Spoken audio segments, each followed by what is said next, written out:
Desde que o mundo é mundo, existem padrões de beleza. Esses padrões vão mudando de lugar para lugar, ou seja, se você está num lugar, às vezes o que é belo lá não é considerado tão belo em outro lugar, e vice-versa. E eles também vão mudando com o tempo, ou seja, o belo de 20 anos atrás não é o mesmo belo de hoje. Os trocadilhos que eu faço para manter a pessoa assistindo o vídeo. Porém, tem uma coisa que a gente sabe.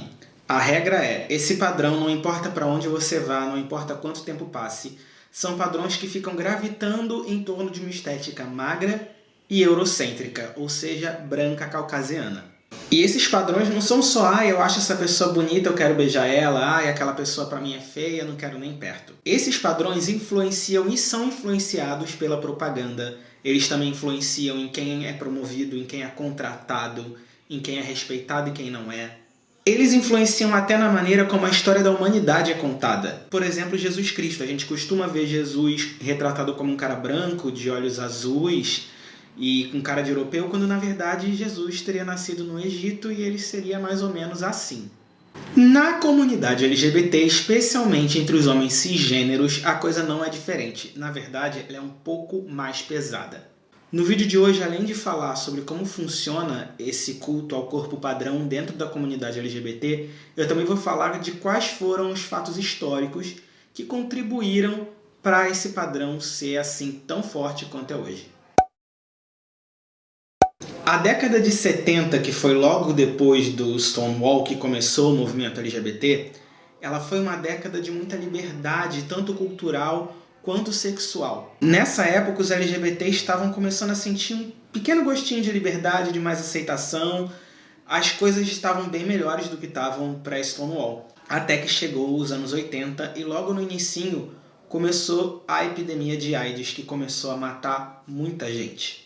Uma coisa que a gente precisa saber é que quando uma doença surge, ela não vem com um aviso dizendo: oi, eu sou a doença tal, eu sou causada por um vírus ou uma bactéria, meus sintomas são esses, o jeito de tratar é esse, e eu sou transmitida de tal forma. Nenhuma doença avisa como ela funciona. Por isso, quando os primeiros pacientes de AIDS começaram a aparecer, todos basicamente homens gays, a doença era chamada de GRID, Gay-Related Infectious Disease, ou seja, doença infecciosa relacionada com gays.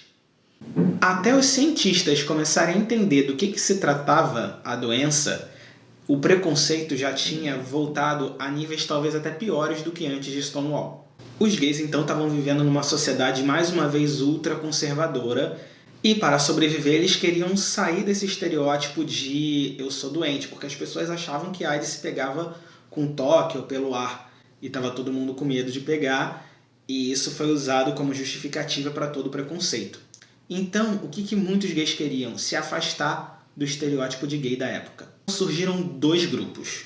O primeiro é o grupo dos ursos, que a gente conhece bem, eles estão por aí até hoje. O que eles queriam? Era enaltecer uma beleza masculina mais natural, ou seja, mais gordura corporal, pelos, barba, mais masculinidade. Sim, era uma coisa bastante machista e a gente ainda vê reflexos disso hoje em dia. A comunidade ursina é muito machista, é muito difícil para um urso afeminado se sentir acolhido. Mas esse é assunto para outro dia. O nosso assunto hoje é o segundo grupo que surgiu. Esse grupo era dos caras que queriam ser 100% saúde e se afastar ao máximo da ideia de que eles poderiam estar doentes de qualquer coisa. Então, para isso, eles queriam mostrar essa tal saúde no corpo, indo para academia e malhando que nem uns loucos, ficando parecido com aqueles fisiculturistas que estavam super na moda na época de 80, tipo Arnold Schwarzenegger. Sim, a gente sabe que hoje em dia essa geração saúde chegou na galera cis-hétero, mas na época de 80 era muito mais difundida entre gays, homens gays e homens bissexuais. E é muito importante a gente fazer agora um recorte racial, porque o culto ao corpo é vivido de maneiras diferentes por brancos e negros. Se o branco ele é visto, quando está dentro de um padrão corporal, como, meu Deus, esse cara é um sonho, eu quero ficar com ele, eu quero casar com ele, quero ter troca de afeto, o corpo negro, quando está dentro desse padrão mais magro e musculoso, ele é um corpo visto como um corpo para te dar prazer sexual e não para trocar afeto. Ele é hipersexualizado. Isso acontece porque a gente é ensinado e continua ensinando na sociedade que a gente tem corpos para ver de três maneiras. Um, para fingir que a gente não vê, que são os corpos mais gordos, gordo negro e por aí vai. Outros corpos são vistos como corpos que dão tesão. Outros corpos são vistos como corpos para se amar. E a gente não é ensinado isso de uma maneira que nem na escola, com a tia sentando e explicando pra gente. Isso é ensinado de uma maneira muito mais sutil, muito mais cruel. Você olha para a televisão, para as capas de revistas, você olha para a cadeira do presidente das empresas e você vê um determinado tipo de corpo e você não vê outro tipo de corpo que você vê em posições mais subalternas, em empregos que pagam pior. Você vê sendo presos por policiais, estampando capas de jornais como bandidos. Em toda essa construção, os corpos que são vistos como corpos para ter amor e afeto e carinho são corpos brancos e magros.